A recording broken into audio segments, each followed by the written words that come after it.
रात का आखिरी पहर था। गांव की कुछ ही गलियों में हल्की हल्की धुंध फैली हुई थी। चांद बादलों के पीछे छिप चुका था और हवा में एक अजीब सी खनकी और खौफ की मिली जली कैफियत थी। गांव के ज्यादातर लोग गहरी नींद में थे, लेकिन कुछ के दिलों में एक अनजाना सा खौफ जागा हुआ था, जैसे कोई खतरा करीब हो। इस सन्नाटे में 4 साए आहिस्ता आहिस्ता हरकत कर रहे थे। ये थे झूर और उसके 3 साथी, काला, बशीर और लालो। गांव में उनका नाम सुनते ही लोग दरवाजे बंद कर लेते थे। झूर का चेहरा लंबी काली दाढ़ी में छिपा हुआ, आंखों में सरख लाली और हाथ में एक चमकता हुआ खंजर, बाएं हाथ में एक छोटा थैला जिसमें ताला तोड़ने के औजार रखे थे। आज इनका हदफ गांव के सबसे अमीर शख्स हाजी फजलुद्दीन का घर था। हाजी साहब नेक और सखी मशहूर थे, मगर उनके घर में कीमती जेवरात और सोने के सिक्के भी थे। झूर के दिल में लालच ने डेरे डाल लिए थे। उसने साथियों को इशारा किया, आज की रात हमारी किस्मत बदल सकती है, मगर एक गलती हुई तो जान से हाथ धो बैठेंगे। वो खामोशी से हवेली के बाहर पहुंचे। हवेली की ऊंची दीवारों पर बेलें लटक रही थीं। झूर ने रस्सी पर लोहे का कांटा बांधा और दीवार पर फेंका। कांटा जम गया तो वो ऊपर चढ़ गया। बाकी 3 भी पीछे पीछे आंगन में उतर आए। बीच में पुराना कनवा था और कोने में चराग जल रहा था। चराग की रोशनी में अंदर से कुरान की तलावत की आवाज आ रही थी। हाजी साहब तहज्जुद पढ़ रहे थे। झूर लम्हा भर को रखा, जैसे दिल में कोई पुरानी नसीहत जाग उठी हो, मगर फौरन सिर झटक दिया। लालिच इस पर गालिब आ चुका था। बशीर ने आहिस्ता से दरवाजे को धकीला। चरचराहट के साथ दरवाजा खुला तो एक कशादा कमरा सामने आया। बीच में भारी लोहे के ताले वाला संदूक रखा था। झूर आगे बढ़ा, औजार निकाले ही थे कि अचानक आंगन में किसी के भारी कदमों की आवाज गूंजी, जैसे कोई तेजी से करीब आ रहा हो। आंगन की खामोश फजा में अचानक भारी कदमों की चाप गूंजी। झूर के दिल की धड़कन लम्हा भर को रक गई।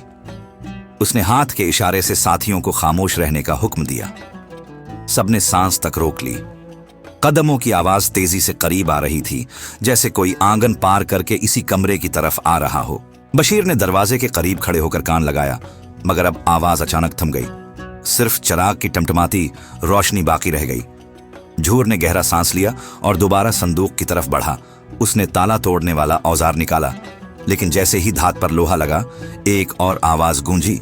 लकड़ी के फर्श पर हल्की सी चरचराहट, जैसे कोई दब्बे पांव चल रहा हो। ये आवाज बाहर से नहीं, अंदर से आई है। लालू ने फसफसाती आवाज में कहा। झूर की आंखों में खतरे की लाली अभर आई। वो आहिस्ता से उठा और कमरे के कोने में मौजूद एक पर्दे के पास पहुंचा। पर्दा पुराना था और उसके नीचे हल्की सी जनबश हो रही थी। झूर ने अचानक पर्दा एक झटके से खींच दिया, मगर वहां कुछ भी न था। बस ठंडी हवा का एक झोंका कमरे में दाखिल हुआ और चिराग की लो हल गई। काला ने सरगोशी की, ये घर मुझे ठीक नहीं लग रहा। झूर, कुछ है यहां जो हमें देख रहा है। झूर ने तेज लहजे में कहा, खामोश रहो, डर के मारे माल छोड़कर भागने वाले हम नहीं हैं। उसने दोबारा संदूक के ताले पर तौजह दी। इस बार औजार ने ताला ढीला कर दिया। एक आखिरी झटके के साथ ताला खुल गया। संदूक का ढक्कन आहिस्ता आहिस्ता उठा। अंदर से सोने के सिक्के, जीवरात और कुछ पुराने कागज नजर आए। सोने की चमक ने सबके होश उड़ा दिए। लालू ने जल्दी से अपनी जेबें भरनी शुरू कर दी, मगर झूर की नजरें एक पुराने लिफाफे पर जम गईं, जो जीवरात के नीचे रखा था। लिफाफे पर धंधले हुरूफ में लिखा था, खबरदार, उसे मत खोलो। झूर के लबों पर हल्की सी मुस्कुराहट आई। उसने लिफाफा उठाया ही था कि अचानक कमरे के दरवाजे पर एक भारी आवाज गूंजी, कौन है वहां? सबके जिस्म जैसे पत्थर के हो गए।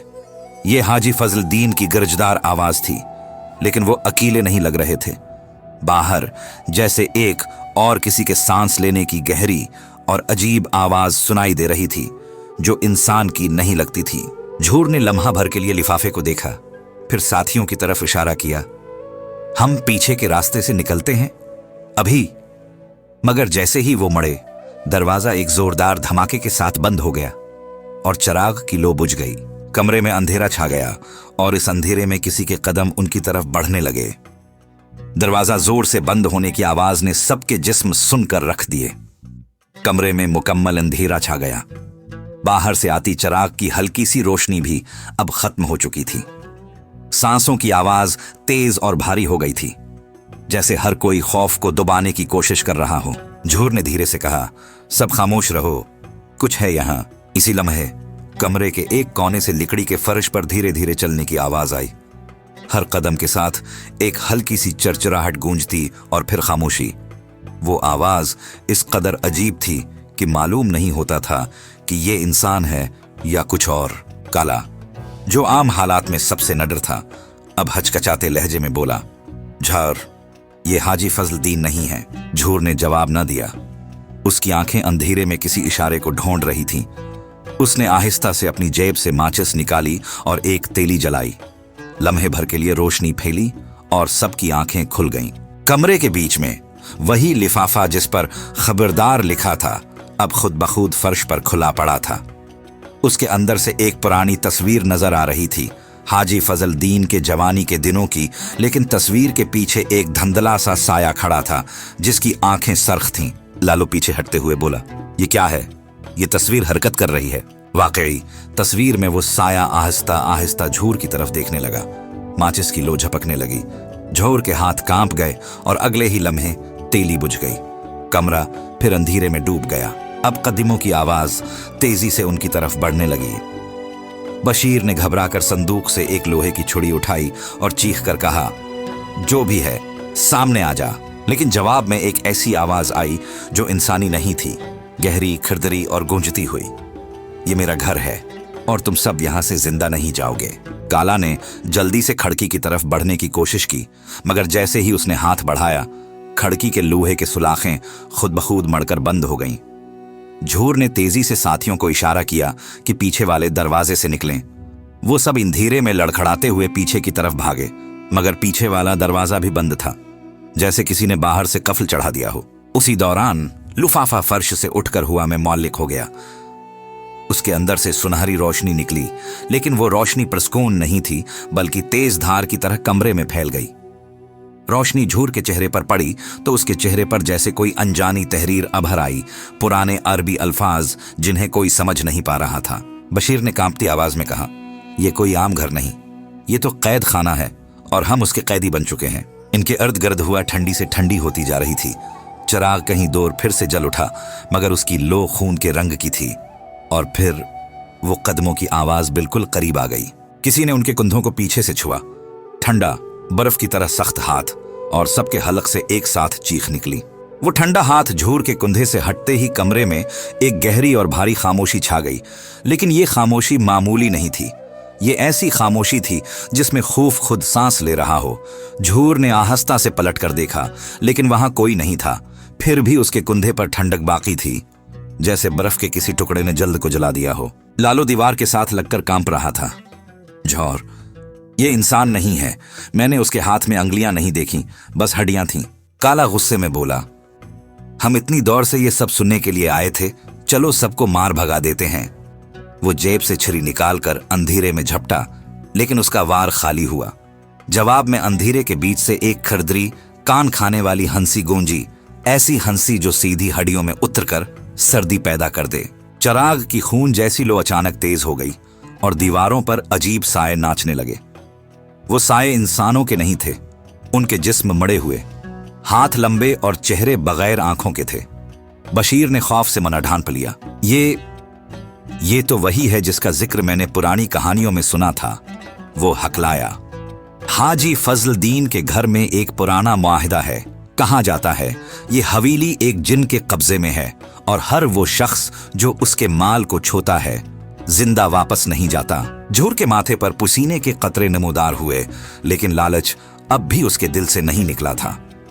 उसने लिफाफा उठाकर चीखा, तुम जो भी हो, ये सब मेरा है। जो नहीं उसने लिफाफा खोला, एक खौफनाक झटका कमरे में फैल गया।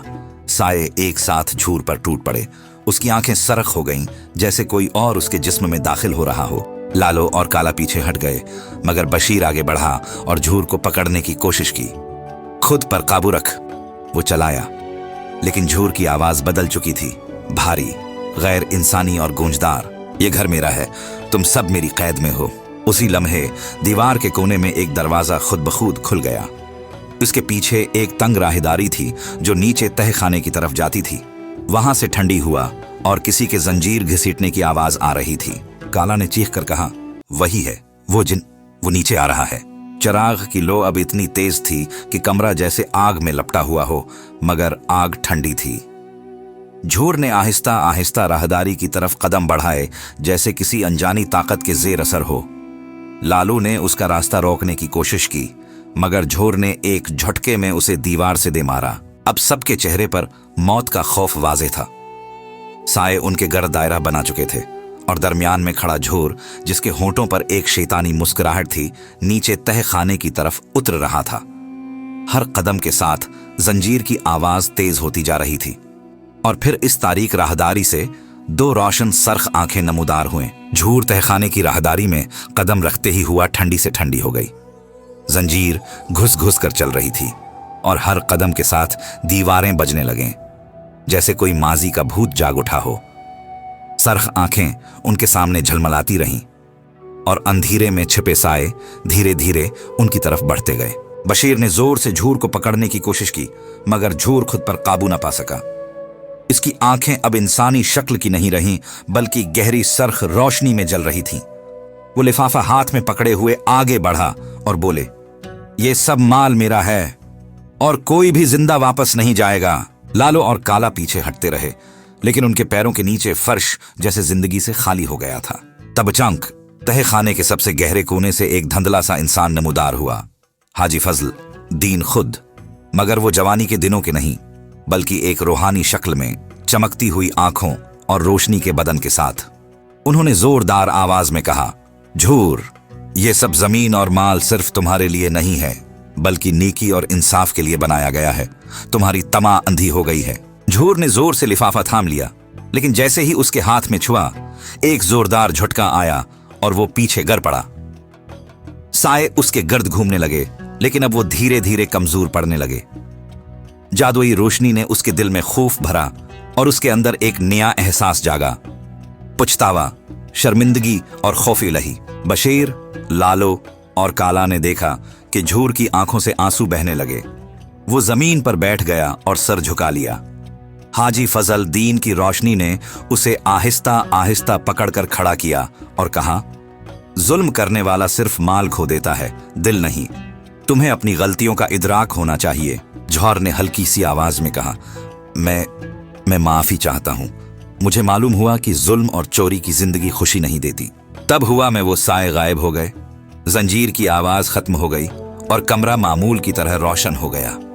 सोने के सोखे और ज़ीवरात वैसे ही थे, लेकिन झूर के दिल में एक तब्दीली आ गई। इस रात के बाद झूर, बशीर और बाकी साथी अपनी जिंदगी बदलने का फैसला कर गए। उन्होंने गांव के लोगों की मदद करना शुरू कर दी, हाजी फजलदीन के कामों में हाथ बटाया और कभी जुल्म या चोरी की तरफ नहीं देखा। गांव वाले भी हैरान रह गए कि वो झूर, जो एक जालिम चोर के तौर पर जाना जाता था, अब सबके लिए एक मुहाफिज और नेक इंसान बन गया था।